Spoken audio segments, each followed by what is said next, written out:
Chris Lee and Blake Lovell of Southeastern 14, presented by Stakes. We are continuing our preview series of SEC basketball teams for the 2022-23 season. Today we get to the Tennessee Vols, who, Blake, under Coach Rick Barnes, I know that the postseason part,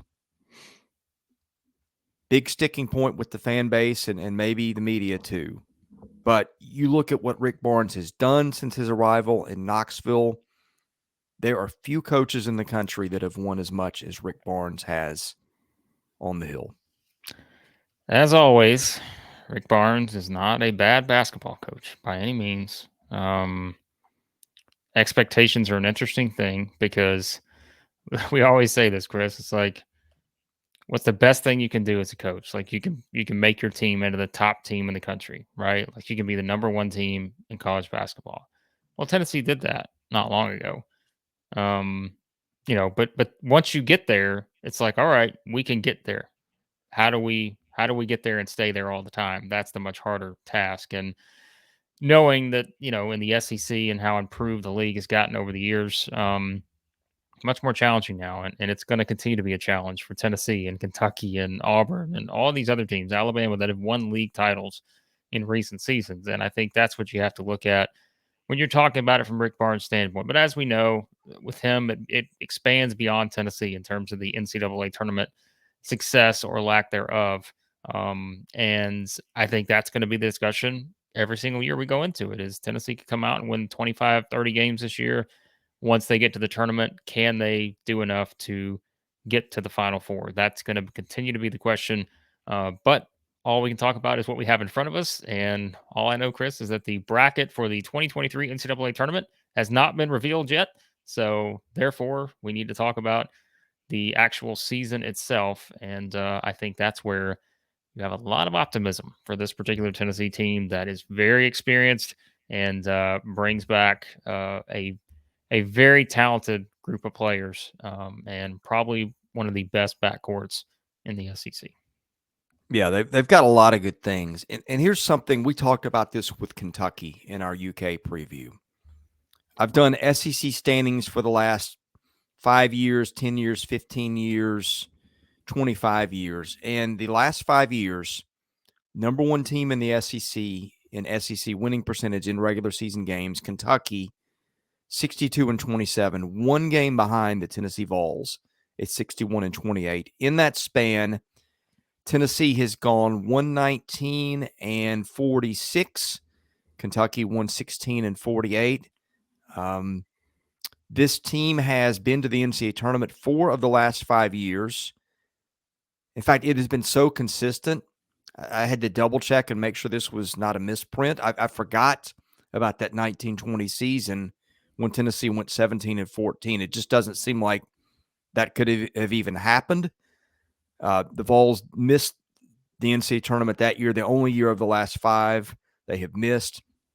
Won an SEC title in 2018 and won the SEC tournament last year. So my dog is very fired up. He is fired up for SEC basketball. Why can you blame him? I think he has heard Rick Barnes' critics, and he is very upset by them, apparently. Well, Oreo, he's gonna have to win some NCAA tournament games to quiet probably the critics. But it is a good point about looking at sort of the win percentage and those kind of things. And so I always say it, like it's such a tricky discussion when you talk about tournament success in a random 60+ team tournament where so many crazy outliers can happen over the years, and we've seen that in full effect. It's just, I think it's so hard just to judge someone based on that, but it's the profession and the business of college basketball is you're judged by what you do in the postseason. And I mean, again, I think that's, to a certain extent, I get it, but at the same time, I don't think you can undervalue the wins that you have over a 35+ game season versus the wins you have over a 4 to 6 game tournament sample size. So I think there's a lot more, again, I say there's a lot more value in it, but we know the championships are valued more than regular season wins. But yes, Tennessee has done a very good job at that. And I think, look, Chris, there's no reason to believe they're not going to win a lot of games this season in terms of racking up even more SEC wins with what they have coming back. So Here's one other thing about Barnes, and I thought this was amazing. I know he got fired at Texas. People felt like they underachieved. That's the same criticism that he has taken in Knoxville. But, and this is from memory, they went to the NCAA tournament, what, 16 of 17 times? mm-hmm. I don't care if you were Kansas, Kentucky, whoever. That is really, really hard to do.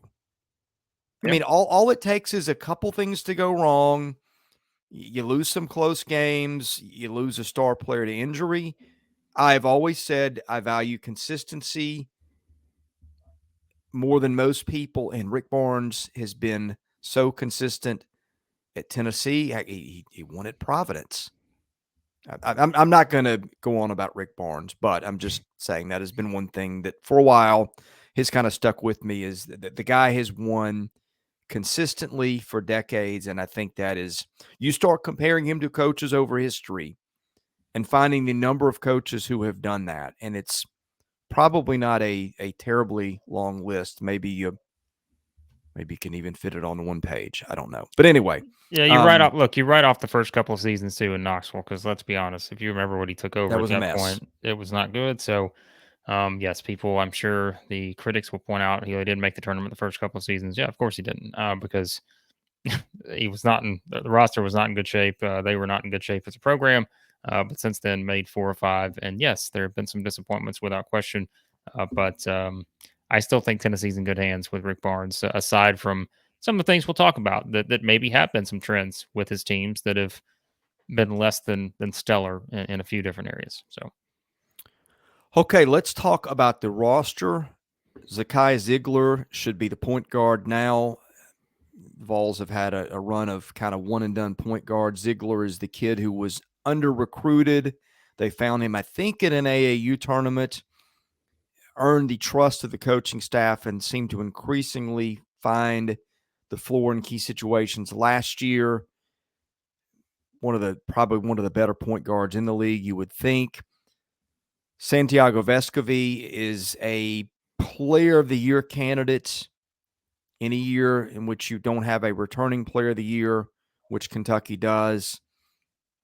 And Oscar Tshiebwe, I mean, heck, who knows?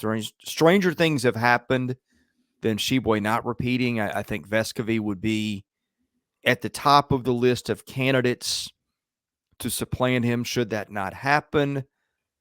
That is a really, really good start to a ball club, Blake. yeah, and that's why, again, I think leaning on one of the best backcourts in the SEC will be something that Tennessee will be able to do here. And I like the combination of these two because Zeigler, you got one of the most improved players I thought in the game last year, and really one of the more entertaining players to watch in terms of just what he's a. To me, it's like if you're a basketball guy, like you're watching him. If you're just like if you just enjoy basketball, like he's someone that great ball handler. I mean, the quickness goes without saying. I think it really pays off on the defensive side of the floor with his quickness and what he can do. I think he was 11th in steal percentage. Something else we didn't really talk about with him last year a lot, and it's because of I think who was around him. Like you knew Kennedy Chandler was going to have the ball in his hands, and Vescovi was going to score some points, and so forth. But Zeigler, he scored. He scored. Like he wasn't just like the quick point guard out there. Like he was a guy who scored consistently for them. And I think he's in double figures quite a bit in SEC play. So I think that's something too you can't discount. I mean, that's why I said, I mean, you talk about improvement. I mean, think about all those different areas he can impact the game in. And to go from, to start the season, I think there were a lot of people who were bullish on what he could do, but for him to make the jump that he made, it was just remarkable. And then Vescovi, I mean, he's a first team All SEC player. You'd be shocked if he's not a first team All SEC player this year, and undoubtedly one of the best shooters in the SEC. I think made 102 3-pointers last year for them, and I mean, he's just going to be. What you're getting from him from an offensive standpoint. I mean, you talk about improvement, right? Think about all the way back to his first, season at Tennessee, and think about we talked about like the turnovers and just was not consistent on the defensive end of the floor and all that kind of stuff. But this guy has grown into a player that can do so many different things. Better defender. He's someone else. You want to talk about a backcourt that's going to get some steals. This is a backcourt that's going to get some steals. And I think these two playing Yeah. off each other, that's going to be a big part of their success too. And I'll give you some defensive numbers here in a minute for Tennessee because it's kind of incredible to look at kind of their defensive numbers under Barnes. But I think just for Vescovi, I think one of the things we look at, like I know Blue Ribbon talked to him and just wanting to be more efficient all around, I think, as a scorer, especially inside the arc and such. But if you've got a team that is starting with these two players, look, you can give me a lot of different combinations elsewhere. I'm going to feel pretty good about things if I'm looking at a team that starts with Zakai Zeigler and Santiago Vescovi because you've got two guys, again, that I think are going to play so well off of each other, and they are the driving force that can get Tennessee, to that second weekend and beyond in the NCAA tournament. I believe Zakai Zeigler was also a late round pick to our East-West All-Star team last year, was he Was not? he? I think he had to I be. believe I he would have picked him if he was. was on the board. I I was in would have had to charge of pick. the East. I Okay. authorized that pick. All There right. might have been guys with better numbers, but you watched him play. You said, I Yeah. want this guy on my roster. Are we going to do And that? so I went Should out we and do a I took him. preseason East-West this year? Ooh, I Um, like it. We did postseason last year. I think we need to write that down. We need to do a preseason East-West All-Star team this year. So We um, will do that. I'm going to go ahead and pick Zeigler right now. My pick. Thank you. All right. Oh, so you're taking the East this year. Thanks a lot. Did I have the West last year? I don't remember. You did. So You did. I'll take the East this year. There you go. So We somehow made it work. We did a round, a draft in which you could not pick my guys and I couldn't pick yours, and we still made it interesting. But anyway, that's right. Okay. Here's another thing that this does not get brought up much. What is a big factor in close games, Blake? I mean, you can think of a few things, but foul shooting. Yeah. We do not talk often about foul shooting. Okay, listen to these percentages for returning players from the foul line. This all from last year. Zakai Zeigler, 84% from the line. Vescovi, 79. Josiah-Jordan James, 80. Jonas Adu, for what it's worth, 82. Tyreke Key, the transfer, shot 84% from the line. Olivier Nkamhoua, bigs have problems with foul shooting. He shot 72%. Now the guy you want to foul is Juris Plavsic. He shot 56%, but the ball is going to be in the hands of your guards. And even if you want to play hack-a-shack, you just take Plavsic off the floor. That is going to make Tennessee – now, I don't know what the new kids shoot. We'll get into those. I don't have percentages in front of me. But you look at what the players returning shot from the foul line, and it is striking. You will not see many teams in the country that have the arsenal of foul shooters that Tennessee has. Yep. Again, if you enjoy good guard play and you think good guard play is the key to a deep run in the NCAA tournament, I don't know how you couldn't be impressed with what Tennessee is going to sport this season from a guard standpoint, even beyond Zeigler and Vescovi. We'll talk about a couple of the other guys, but I think you've got to feel good about things because remember too, I mean, this is a team that's replacing Kennedy Chandler, and but I think this duo right here is more than enough to be able to carry that load in that regard. So.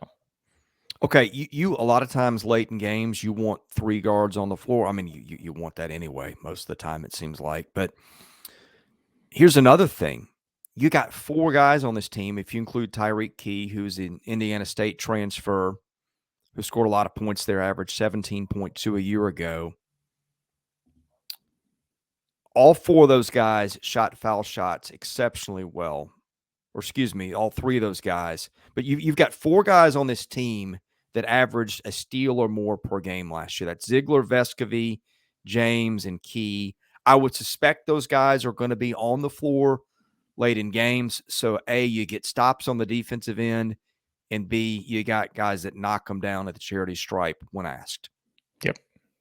Good thing to have on a team if you're trying to win a league title. That's what's that. We'll go through all the teams in our SEC previews, but I don't know how this isn't one of the top what, 2 or 3 at worst backcourts in the SEC, maybe pushing for, the best. I don't want to say that just yet. I'm not going to claim that just at this very second because we want to go through everybody, but they're going to be really good. That's the point. Yeah, but what do you think about Josiah-Jordan James? I Was a think, five-star yeah, player. It seemed like he came on at the end of last season yeah. and really started to be the guy that he had been cracked up to be. We said if you look back last season, we kept pointing it out. We said when Tennessee is really good, who is really good? It's James. And you could look back at that. We pointed out some of those games that Tennessee would struggle in. They'd have some of those lapses offensively, right? Um, and those were games where he didn't do a ton. I know I'm looking back at last season. Like go back to Villanova all the way back in, November. 2 points. Texas Tech 7 points. Alabama 3 points. LSU 3 points. They lose all 4 of those games. Kentucky, Texas 11 points each. They lose those games. 8 points against Arkansas. They lose that game.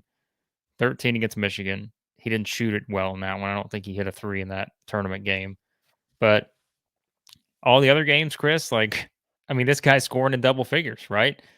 He's scoring a lot of points. He had that stretch there towards the end. I think he scored in double figures in the last 8 games of the season. And he's the guy, right? And I feel like we've said this for how many years now? At least 2, where we've just been like, he's the guy that can make them go. And I just thought they were simply better when he was scoring. Like that was, and I know Yeah. that's oh, well, of course they are. Well, I think it's certain players like that can be the difference, and I think he's the difference maker. He's just so versatile. He can just do what does that mean? We talked about this last year, but he can guard anybody. It's not just the offensive side, but just the makeup of him. I've talked about his game is just smooth, maybe beyond some of the 3-point shooting at times, but I just feel like he's one of those guys that Rick Barnes can say, all right, here's what I need you to do. And 1 minute, it may be something that's completely different from what he says the next minute, but James can probably do it. And I just think that having a guy like that, it's invaluable. And I just, once again, this season, again, we look at him as a guard too, although I think you're kind of, if you're talking about your traditional guard spots, Zeigler and Vescovi are going to be, your point guard / shooting guard in that scenario. But I just think the fact that he can do so many things, he can rebound, he can defend, he can block shots, and he can score.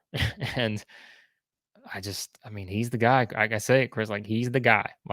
He is the one to me that will yet again, he determines how far Tennessee can go this season because they need him to be that guy that has evolved his game even more than what we saw last season, which he really did start to turn it on.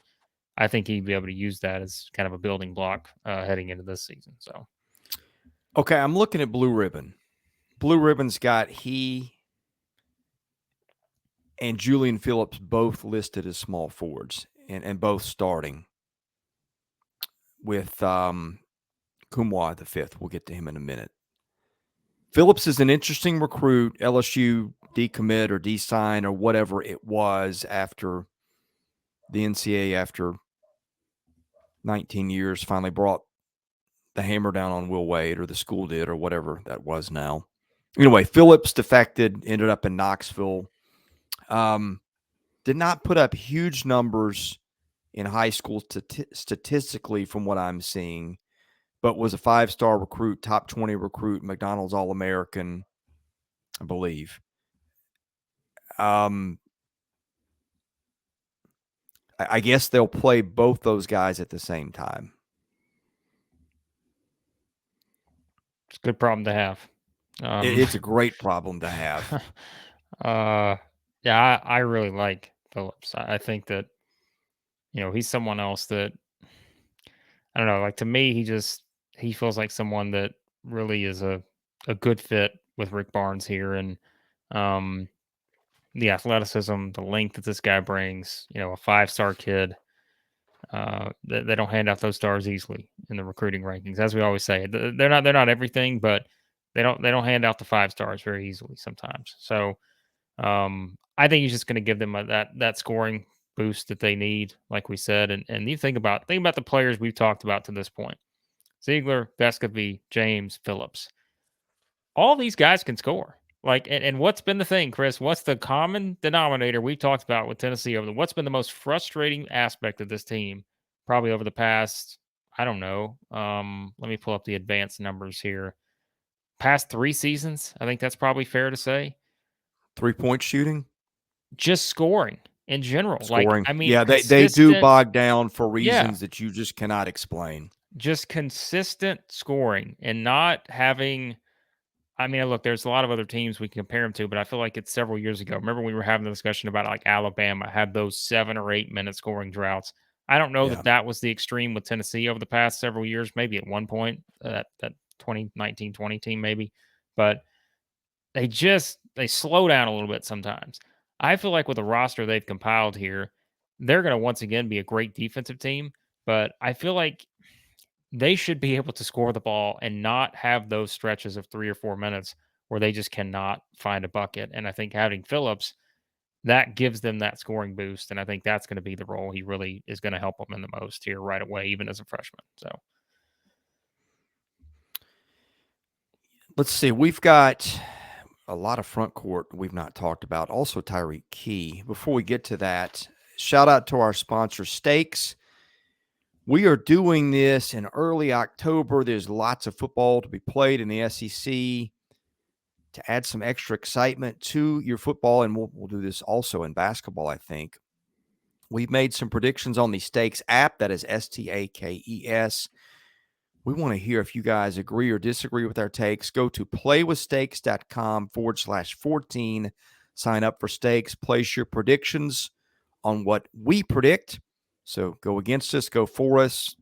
Just go to the app and do it. Use the invite code Southeastern14 when you sign up. You'll get a double welcome bonus. Have some fun in Stakes. It is always free.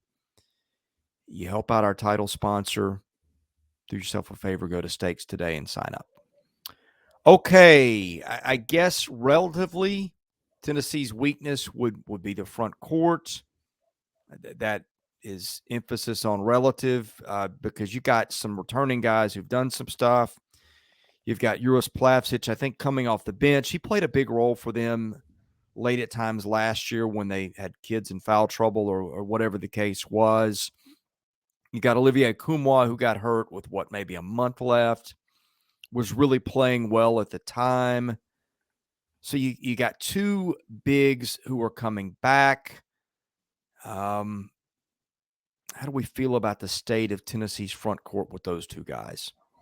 yeah, it's And always and interesting. Jonas Adu also is in there too. He played a lot late. Yeah, 7'4" wingspan. I'll take anybody with that wingspan that he has. So, I mean, look, like you said, I think it's interesting to talk about like backcourt, front court split sometimes because I think it's just how you play.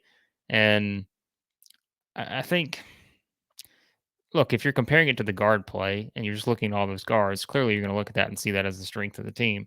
But like we said, if you really look at kind of the size they have, specifically with some of these guys in the front court, um, that will be a big part of it. I think looking at this team, you know, Kamwa is, I mean, getting him back is big, right? Because you think about how he played before he had that injury last season.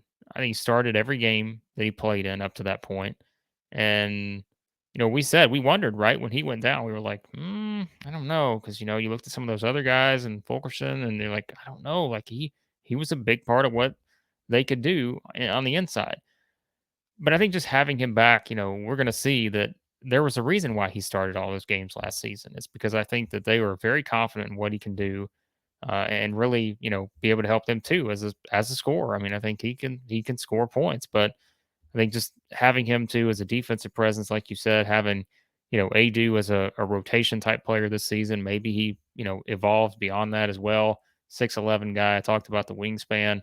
Um, I think the interesting thing with this team is going to be defense in terms of like front court defense and maybe scoring defense like at the rim. I think that's going to be kind of maybe one of the more interesting things to watch with this team because like we said with someone like James too, like I think he's someone that could he can guard centers. He can guard guys like that. The problem is, sometimes you don't necessarily want to put him in that spot because, maybe there's more opportunities for fouls and those kind of things. But we talked about Phillips. I mean, he's a 6'8" guy, a lot of athleticism there. So, um, I think it's kind of there's no doubt if you're comparing the experience in terms of minutes played in the backcourt to minutes played in the front court, there's a lot less of those. So it's fair to have more questions about that, but I still think it's a pretty solid setup here in terms of what Tennessee has there, knowing that everything's still going to run through their guards. But I think maybe looking at that, how they defend in the front court is one of the things that I would kind of look at because I don't think they don't need Kamwa to score 15 points a game because I think most of their scoring is going to come from that initial trio we talked about with Phillips added in, with Key, um, those other guys. So I think it's just defense to me. I think you're asking your front court guys to be able to defend, and I don't think you need a lot offensively from those guys. So not that they can't score, Chris. I don't think you're going to need a lot of these guys to do more, and I don't think the offense is going to run through those guys in particular. I just think you need a real big defensive presence from those guys.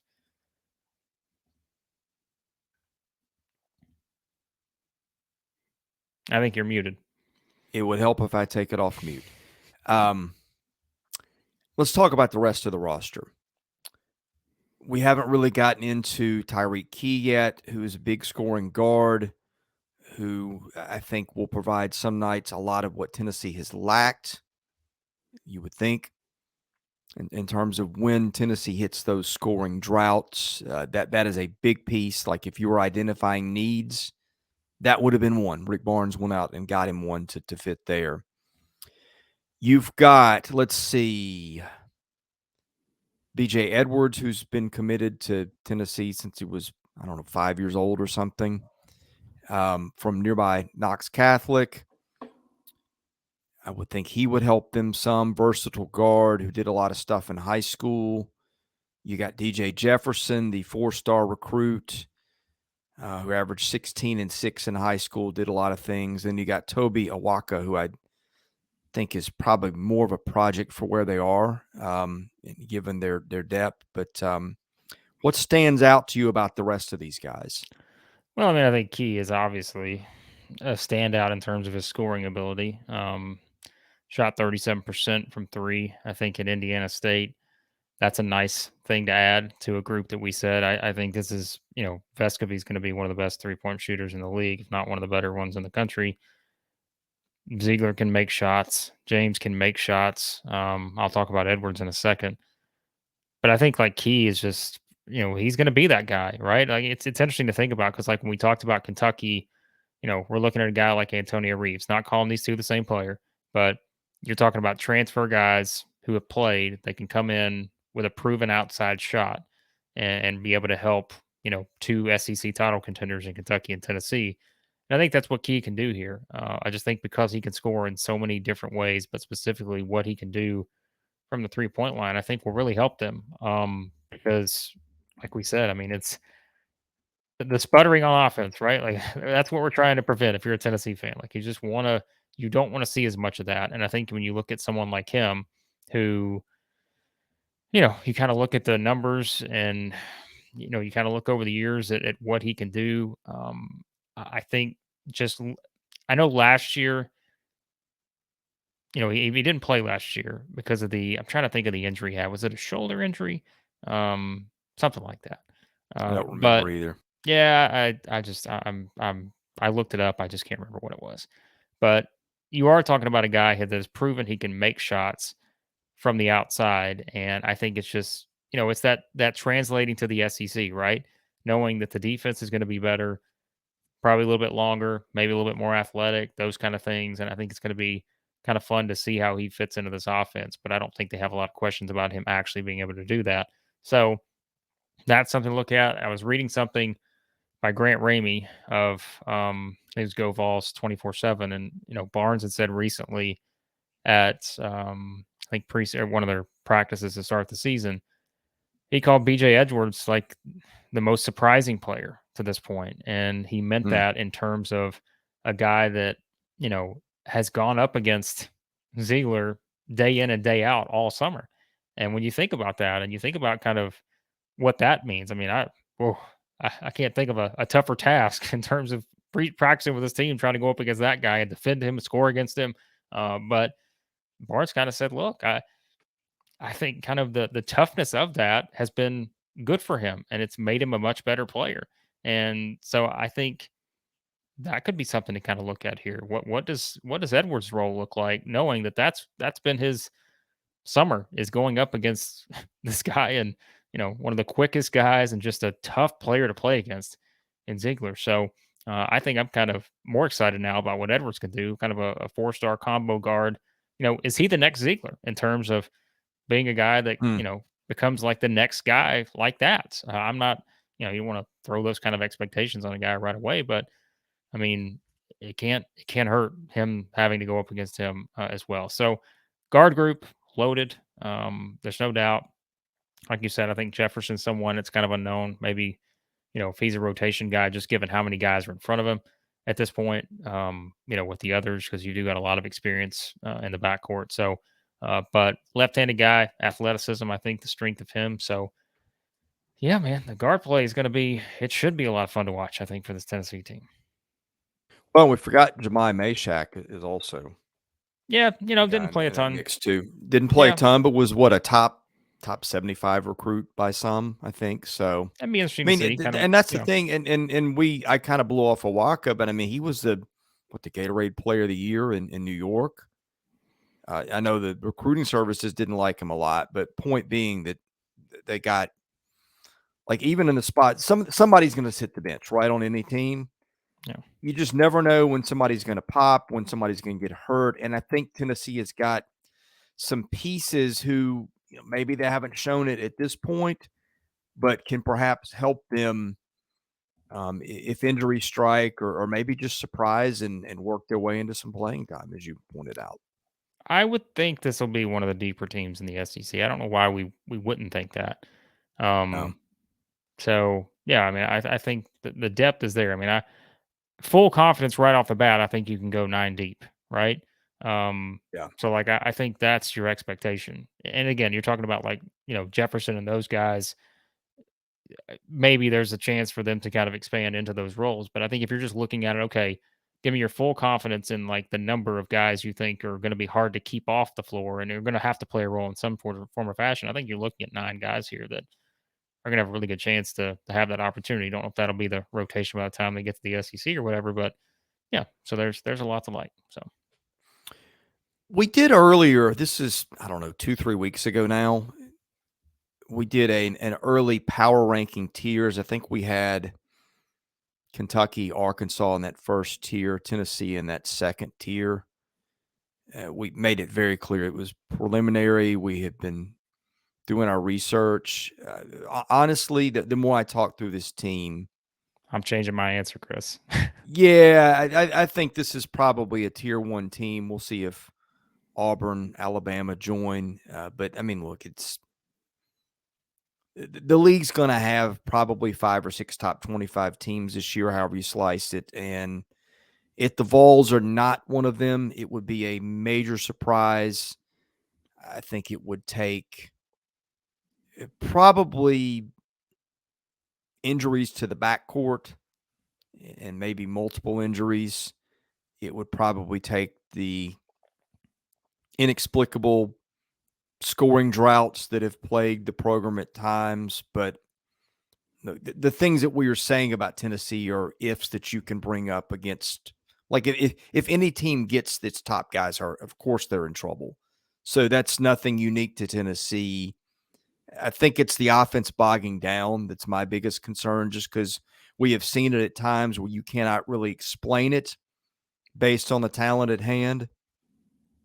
But other than that, just if you're looking for a safe pick, I think Tennessee is a very safe pick to win at least a game in the NCAA tournament, um, to be in it in the final weeks in the SEC title chase. Um, and frankly, I think, who knows? Postseason's a crapshoot, but if this is the year Tennessee made the Final Four, whatever, would it shock me? No. I'm going to pick one of three teams to win the SEC to this point, and that's either going to be Kentucky, Arkansas, or Tennessee. And like you said, we were looking at kind of our tiers, and we didn't know exactly where to place Tennessee. But the more I look at them, I think they belong because I think their backcourt is going to drive them to that point. Like I said, one of the best backcourts in the league, and I think they're going to be one of the more disruptive backcourts in the league in terms of defense. And that's the thing with defense. They finished top 5 in adjusted defensive efficiency the past 2 seasons. We wondered if there would be a drop off last year. There was no drop off. They got better. And that's after losing the reigning 2-time defending SEC Defensive Player of the Year in E. Pons. So think about that. Like the defense, I think, is going to continue to be what it is. The challenge here is going to be, can they avoid those offensive breakdowns? Because here's the deal, and the stats don't lie, right? Barnes has had one truly elite offensive team at Tennessee, and that was the 2018-19 team. That was just, they were hitting on all cylinders offensively. But even when you go back to Texas, Chris, like even some of those teams he had there in the latter stages, like they weren't great offensive teams. They were good offensive teams at times, but they just weren't those elite offensive type teams. Could this team get there if everything comes together with James? If Phillips, is the guy we think he could be with the potential, Zeigler, Vescovi playing off each other, if Key's hitting shots, sure, absolutely, I think they can. But I think that's one of the questions you still want to see, and I want to see what the rotation looks like beyond those starting 5. Like, I think that's my next question for Tennessee is I'm curious to see what the minutes breakdown is for a Key, for an Edwards, for, Adu, those kind of guys. I'm very curious to look at it from that standpoint because like you said, injuries are going to happen, foul trouble is going to happen, those kind of things. But I think if you just look at it from a starting 5 standpoint, which there's more to the game than just having a great starting 5, but this starting 5 can match up against anybody in the SEC, a lot of teams around the country. And I think that's what you're looking at. That's one of the big strengths of this Tennessee team. And that's why I think there's a lot of optimism for them. Yeah, they can grind you on defense. They've got size. They've got shot blocking. Well, maybe not a lot of shot blocking, but a little bit. A lot of guys who get steals. We talked about the free throws. Again, you have to look really hard to poke holes in this team. All right. We are previewing every single SEC team for the upcoming basketball season. So we've either previewed your favorite team or we're going to very soon. Best way to catch all that, hit that subscribe button. Don't miss anything at our channel. Don't miss our Wednesday night live streams for football. By the time you see this, we may have changed that, but we'll be doing them for basketball at some point. Again, hit that subscribe button. Whatever we change, whatever we do, you don't miss it. Thanks for watching. Thanks to our sponsor, Steaks. We'll see you again soon at Southeastern 14.